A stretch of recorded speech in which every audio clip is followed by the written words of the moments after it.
Howdy, lieutenants and economists. The most volatile, evil, disgusting things on the planet, humans. If you have a video request, you can always go to assholeconsulting.com. Yeah, I am gonna charge you, kids. And that is the importance of not fucking up. You are such an asshole!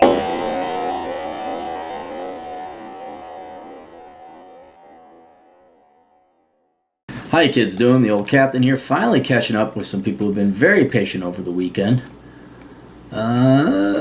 Matt writes. Hi, Captain. I currently live in Michigan and majored in finance, like you, unfortunately. I'm 30 years old. Although I didn't take the STEM route, it has seemed to work out pretty well. I made around $250,000 getting lucky trading stocks a few years back, so I bought a house cash and have zero debt to my name, $108,000 in savings currently. Outstanding. See, you should be asking, okay, how do I get out of the rat race? You should not be worrying about working. You should be like, hey, when can I not work ever again? I currently work for an employer out in Detroit. We'll just put it that way. I make around $65,000 and don't totally hate the work, but hate that I don't get paid for the level of deals I work on, which range in the $100 million range. Dude, you're not entitled to a commission on those things. That's how efficient the economy is they get people that are paid a flat salary to work on $100 million deals, try a $250 million deal. So I understand you're handling that much cash or assisting but this is not investment banking where you make a 7% cut. I've long and hard thought about it and realized I want to work in sales and banking type role where I can earn more based on my level of hustle but still have a base salary and a decent hours and paid time off. My question is, if I were to pursue a career in commercial banking, where should I start based on what you know from working in banking? Credit analyst, then to commercial lending route, or other routes? Well, that's the most traditional route, is you start credit analyst. Sometimes, if you're interning or have no experience in finance or financial analysis, but you have yourself a degree, you could directly apply for a credit analyst role. Maybe you might want to go and get some credit analysis training, learn what traditional debt service coverage is, global debt service coverage, which is all going to be thrown out the window anyway because I've never worked at one bank that had the same ratios and calculations for cash flow coverage as any of the other banks. I would learn some of the software that's out there, of which I don't even know what's out there. It's been 6 years since I worked in banking, and the industry is finally getting off of its ass and starting to buy some software out there. Some software was coming online, and this is more the automated underwriting. Sometimes they have an internal model that they use. I know that was the case in Wells Fargo, was I working at the time? But in that case, you just become a data entryman.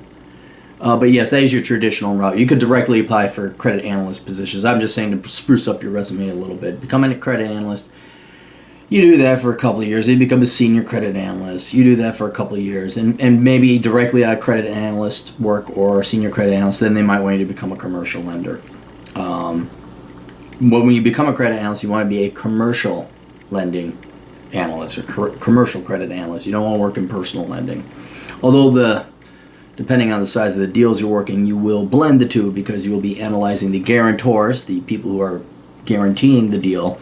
You'll analyze their personal financial statements. It essentially becomes both commercial lending and personal lending. Or other routes. Also, what bank, in your opinion, is best to work at if you had to pick one? None of them, but I'll get into that. Please do a video and email response. I'll do a video response. I'm not going to repeat myself on email. Unless there was like individual questions that you had for me after this. So, all right. So I asked you if you are familiar with the institution directory at the FDIC, and if you're familiar with the differences between commercial and private banking. You didn't answer my questions. So, well, there you go. All right. And I had to sit and think about this one, and that's why I'm a little late to responding. Because after sitting down and thinking it through, there is no good way to become a commercial lender. There are ways, but you're talking a lot of time and commitment for a career that may not pay off. And so I'll tell you how to get there, the 3 best ways I figured it out. And then I'll give you a little bit of tweaking and advice. And then I'm going to convince you not to go into banking at all because it's not worth it. But if you insist, you might have what's it. All right, so the first one, if you want to get into the $100 million deals, That means you have to work for banks that are larger commercial banks. You're going to have to work for the banks that do $100 million deals. This is not going to be your piddly-ass little bank down the road, small community bank or credit union. However, there's a problem. To learn the financial analysis necessary to work on multi-million-dollar loans, you need to actually be a credit analyst. You need to actually take apart financial statements, take apart tax returns, take apart K-1 statements, and be able to crunch the numbers. If you work and you think, okay, well, I'll go be a credit analyst at a large commercial bank. Yeah, you don't get that experience working at a large commercial bank. They already got it automated. And you, as a credit analyst, I was a credit analyst once at Wells Fargo, and all you did is data entry. Wells Fargo could save a ton of money if they just employed a bunch of sixth graders to employ or to enter data. That's all it is. This old dot matrix thing, and it worked. It worked. So you got that paradox. If you want to get real experience and become a real credit analyst, be able to analyze your own loans, you're going to have to pretty much start at a small community bank, maybe regional. You wouldn't want to get much bigger because then it's all of a sudden it's just your data entries in, and the process is streamlined that you're not actually analyzing financial statements. So you work at a small community bank as a credit analyst or a credit union. You learn about the different tax returns, tax forms, backing out cash flow, reintroducing cash flow, debt service coverage, global cash, what did they call it? You just look at how much their cash balance went up or down in the bank account because it'd be so crazy and complicated. You're like, you know what, we're doing top down. How much cash did he have before? How much does he have today? So you learn all those different analytical techniques. And you learn to work your way through financial statements. You learn how to assess credit. And then you try to make the jump from a small community bank to a larger commercial bank, one that does the deals you'd like to work on. It's a huge jump because the large commercial banks like to hire within. They even have training programs. You're not going to be able to just become a commercial lender. You probably apply to become a credit analyst or a senior credit analyst at a commercial bank. And then if you want to become, and they'll still give you training because they're going to want you to analyze their way. And I was like, oh my God, we didn't see the housing crash coming. Our way sucks. But then you're going to go, and they usually have a program to make you a commercial lender. So you're going to have to spend a couple years as a rookie analyst, either at a small bank or a larger commercial bank. You're going to have to spend a couple more years as a credit analyst, senior credit analyst at a larger bank, and then you got to go through training, and then you're a commercial lender, and then you're going to start from scratch. You're not going to have a portfolio. You're going to have to hustle, which you got. That's cool. The larger point is, whichever way you go, you're spending at least 5 years, as far as I can tell, learning how to crunch numbers, analyze financial statements before they're going to start. A large commercial bank is even going to consider allowing you to become a commercial lender, especially work on deals that are 100 million. And truth is that you don't work on deals that are 100 million. You will participate in loans that are 100 million, and you will take maybe a 20 million piece of a $100 million loan if you're a particularly large bank. So that's route one. You start where you get the experience at a small little community bank or credit union. You're not working on $100 million deals. You're really working on $1 million deals. You're working on $100,000 deals where Jessup and his fat, illegitimate wife has 5 illegitimate children.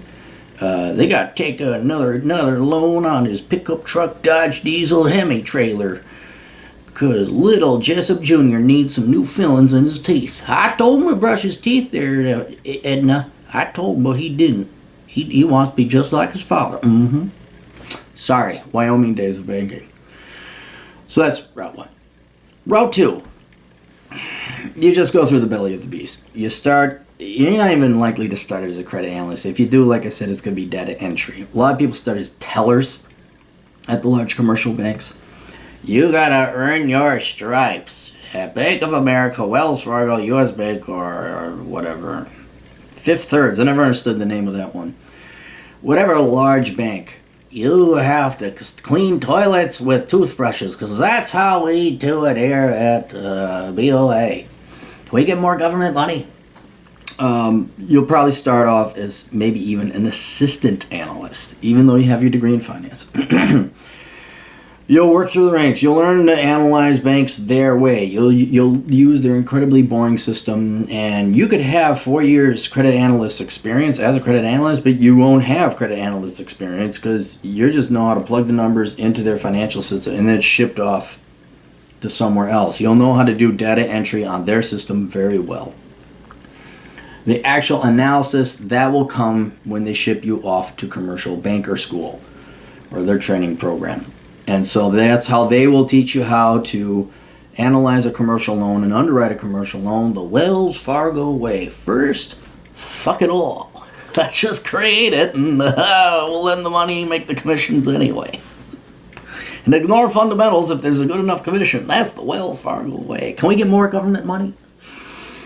But that's just going to be mind-numbing, dude. It's going to be mind-numbing. You're going to start as a credit analyst. It's not going to be fun work. You're not even going to learn about financial statements or ratios or anything like that. You put in the data, and 5 years later, you're still putting in the, hey, Jim has showed up and he hasn't put a bullet in his head yet. He'd make a great commercial lender. And they will ship you to a school. And I know U.S. Bank and Wells Fargo, I've met the people that go to that school. And it's a cult. It's a freaking cult. And I can't speak of other banks, but I do know that when they come back, they cannot shut up about anything but the fact that they're a commercial lender at Wells Fargo or U.S. Bank. And that's it. It's almost like you're joining the priesthood. You give up everything else. I remember one gal, salsa dancer, all she talked about was how much of a great banker she was. It's like, honestly, lady, I just want to have sex with you. That's the only reason I dance with you, and I don't care about your banking career. You can buy me nice stuff with the money you make, but I don't care. But that's the type of mentality that these people have. It's cultish. It's cult-like. But you want to work on those $100 million deals, that's where you get to go. And then you get to tell everybody about your $100 million deals and how you work 80 to 90 hours a week and you don't get to have no fun. And what little fun you have is spent telling people about work. So you get promoted to commercial lending. You get to go and pound concrete and go knock on doors and hopefully build up that. Then there's plan 3, and this is the route I'd recommend you take, because this is the route I'd recommend to young Aaron if you were to ever go back into banking. And that is you go work for a private bank. Now, private banks deal with only high net worth individuals. And high net worth depends on the bank, but usually you're talking $1 million and up, like equity, cash. None of this, I got $1 million in real estate. Yeah, but you got $1.2 million in debt. Get the F out of here. Private banks don't deal with that. Private banks deal with elite clients. And what's great about elite rich clients is they have their shit together. You're not hitting them up for late fees. You're not hounding them for a payment. You're not sending the repo man to go pick up their double wide Dodge Demi Hazel, whatever truck it is. They are professionals. Your clients have their act together, good credit scores, and it's just a lot easier. It's just a lot easier. Because I looked at some of their efficiency ratios, which I'll talk about later, and I'm like, you got it under 50? You got it to 40? And there's no babysitting these clients. These guys have accountants. They got financial statements that have been audited. They give it to you. It's on time. And you are there to make them happy. You are there to get them the best rate of return that you can and the best service you can. And so private banking is hard to get into, but what I would try and do is find a private bank and then just work your way up any way you can. You can probably start off as a credit analyst at a small credit union. Get a little bit of experience there so it's real experience, or a community bank. But I would not stay there for too long because you're not going to get the $100 million deals there.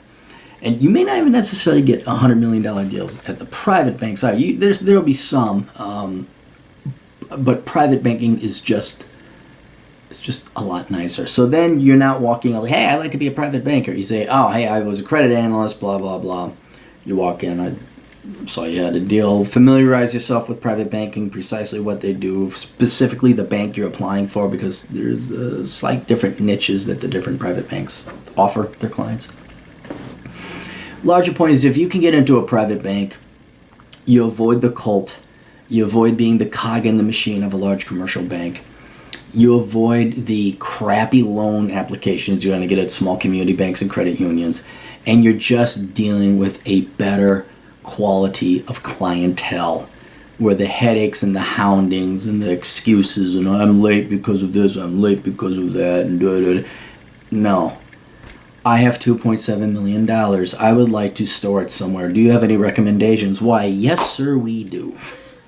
We have recommendations. Let us get you some very high quality coffee. Would you like a scotch with that, sir?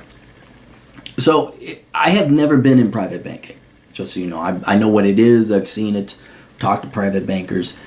From my run-ins with private banking, I know that I probably would have done a lot better there. Although a lot of people would, on with your attitude, yeah, probably not. But I wouldn't have this attitude if I didn't have to deal with a bunch of financial deadbeats my entire banking career. So you try and get into private banking. You get yourself a couple of years experience as a credit analyst. You apply for a private bank position. Work your way up to banker status. Kind of the same path you would at a large commercial bank. Senior credit analyst. Then maybe you apply to become a commercial lender. So you do that. Now, a couple problems. Two of them in particular. One, when it comes to working at a small community bank, there's a chance you might like working at a small community bank if it's managed correctly. The problem is, I've only seen one community bank managed correctly. And that was a client I had, and I won't mention where, but I looked up their finances, which you can do because they're FDIC insured. That means their finances are public. Every bank that is FDIC insured has their financial statements at fdic.gov.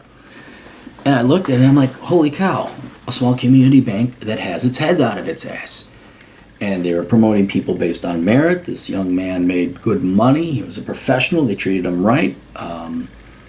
It was actually quite refreshing to see. I was very happy for him. I was like, dude, this is how it should be done. And every great once in a while you find a community bank like that. Ideally, what you want to look for before you jump ship and go work for some small community bank to gain experience is you want to make sure they have their act together. And this is where the FDIC's institution directory comes in. You go to fdic.gov, you click on the institution directory, and you can look up pretty much any bank's financial statements, among which are going to be included many reports, like their efficiency ratio, efficiency reports. There are going to be problem loan reports, like what percent of their loans are delinquent, what percent of their loans are in default. OREO, meaning other real estate owners, meaning they had to repossess property. You want to basically go in there and look and find out, do these guys have their act together? You want as low, I think it's as low, yeah, you want as low as of efficiency possible, because that means it's more efficient, ironically, as possible. You want to see these banks making money. You do not want to see their delinquent loans as a percentage of the loan portfolio to be 50%. As it was in the case of the housing bubble that some of the banks I worked at. You want to go in where, and the reason why you don't want to see that is because the whole point of a credit analyst is to make sure that the loans are credit worthy, that you're going to get paid back. Well, if half their loans are in delinquency or default, what you got is a brokerage. You don't have a bank. You have a bunch of bankers who don't give a damn about risk, approve loans anyway, because they want to get their commissions. And then usually by the time that loan comes into trouble or goes into default or delinquency, those bankers have moved off to another bank somewhere else. So you want to analyze these community banks. Well, you want to analyze any of the banks, but banks like, large ones, BOA and all that, their finances are available on Google or Yahoo. But you want to use the FDIC institution directory to find out if they have their act together or if they're a perennial loser or barely scraping by with some modicum of profit, their efficiency. And you're going to really want to look out for community banks. Okay, there's a difference between a small bank and a community bank. A community bank is the thing. Community bank is there for the community. We're here for the community. We just love the community. And they're ran like a nonprofit. And this is why a lot of them went belly up. A lot of them had their entire managerial staff fired because these guys were the worst. They were the worst. So it depends on what. I'm trying to help you avoid a headache. You want to find a small bank that is profitable. The higher profit, the better. Good efficiency ratios. No problem loans. I think you're always going to have problem loans, but it shouldn't be a high percentage. It should, under 5%. Under 5. No, you're not going to be playing the repo man. You want to find a small community bank that has its act together. And then you go in, you analyze, get a couple of years experience. Now you got experience, so you can go to a larger company or make your shot at private banking. But please do that research up front, looking at every bank that wants to hire you. You look at their FDIC's institution directory and their finances. Another thing you're going to want to do is you're going to want to thoroughly Google stalk the banker or the credit analyst, or depending on, you're going to want to Google stalk the hell out of your would-be boss. And you want to find out where they were in 2008, 2007, 2006. And you want to find out whether that company, that bank they were working for, went belly up, and whether or not they got TARP money. May take a little bit of investigating, but you want to find out who the banker is.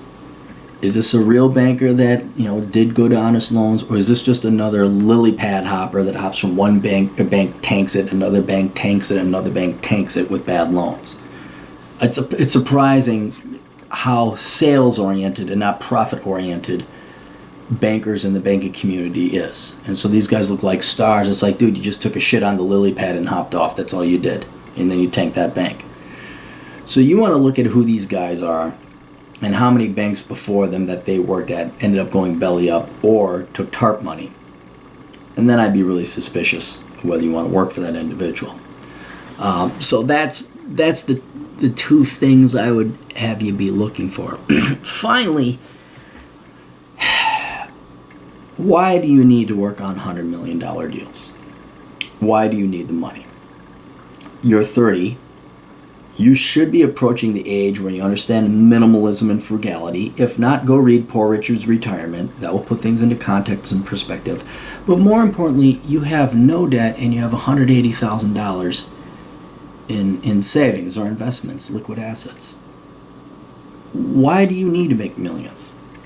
Banking sucks.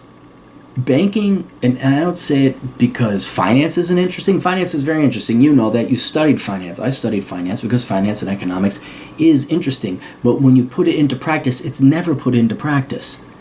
Banking is headed up by the most arrogant and, above all else, inept and stupid people on the planet, bar maybe elementary school teachers and social workers. There's a reason there was a housing bubble. There is a reason there was a .com. There is a reason there was an S&L bailout. Because these are incompetent but arrogant people. And there are so many dude bros trying to get into banking right now that it is, I wouldn't say cutthroat, but it's how much dick can you suck? How many lies can you tell to tell your other boss or his boss's boss what they want to hear? It is so far removed from reality that this is why every 10, 15 years, the banking industry gets caught with its pants down. There's no such thing as a financial genius. Financial geniuses, everyone thought Bernie Madoff was a financial genius. Most of the financial geniuses are just thieves. That's all they are. And you're going to be working for a bunch and with a bunch of assholes. And not cool ones like me that you want to go have a beer with after work. I'm talking hypocritical, lying, inferior, intellectually moronic assholes who think, oh, bro, dude, and that's it. So I'd be happy with where you're working now. You're making a fine salary, dude. You're making a fine salary. I would evaluate, why do you need the money? What demands, what are your life goals that require you're making $1 million commission on every deal you close? Are you going to be buying a Ferrari? Are you going to be living in some fancy part of town? Do you need a McMansion? You don't have kids. You don't have a wife. All you need is a little bachelor pad, a little reliable car and a motorcycle, and there you go. There is not much more to be gained with money than what you have right now. You got plenty of it. You got plenty. I'm not, maybe not at retirement stage, but if you look at the time investment that's going to be required, which is going to be 5 to 6 years, working a job that's going to suck, working industry that's going to suck, Not even getting to the part where you can hustle and sell. It's going to be at least four. At least four. I don't think it's worth it. By the time you're done working at a lower rate than the money you could be making now, what do you make it? 65 grand, did you say? You make around 65 grand. Dude, that's fine. That's fine. Throw your money into your, and you think you're going to get decent hours and paid half? No, you're going to be hustling the entire time. You want to work on $100 million deals, you're doing 80 hours a week. That's it. That's it. You think the grass is greener on the other side. I'm here to tell you it isn't. Because who cares what you can do with the money? I mean, really, who cares? You have enough. I'm not a socialist. You can always have more. But aside from a fancier car or a fancier house, tell me why on God's green earth would you want to go into banking? So that's what I would implore you to do, is to stick with your current job. Look, if you got hustle, if you got moves, why don't you try a little side business on the side, okay? Run a little side gig. In 4 years' time, you'd come up with something, I'd imagine, that would probably be just as profitable as you being a commercial lender. But to go into the banking system and have to start at entry-level credit analyst, you might be able to, with your background there, start as like maybe mid-level analyst. There's not really no mid. There's rarely an assistant. There's credit analyst and there's senior analyst. You're not going to start as a senior analyst, but they might, oh yeah, you're an analyst. You'd have to go back to school. You'd have to learn how to do credit analysis and underwriting, commercial underwriting. You have to learn about Schedule C's, Schedule E's, K1s, and 1065s, you get people's tax returns, you gotta learn all that crap. No, it's not worth it. It's absolutely not worth it. But if you definitely want to get in, aim for private banking, and I would probably get some credit analyst experience working at a reliable small community bank. I mean, if you can become a credit analyst at a private bank right off the bat, by all means, go ahead, send out your resumes. But honestly, I just chill out with your job and enjoy life, man. That's great you made some trades. That's great that you have a house paid off. That's great that you have like at least half the money you need to retire. If you just let it sit there and grow in the stock market, you're going to do fine. Well, there's no guarantees. You know that. So, all right, that's it. You guys got questions, Captain's got answers over at assholeconsulting.com. We'll see you guys later. Toodles.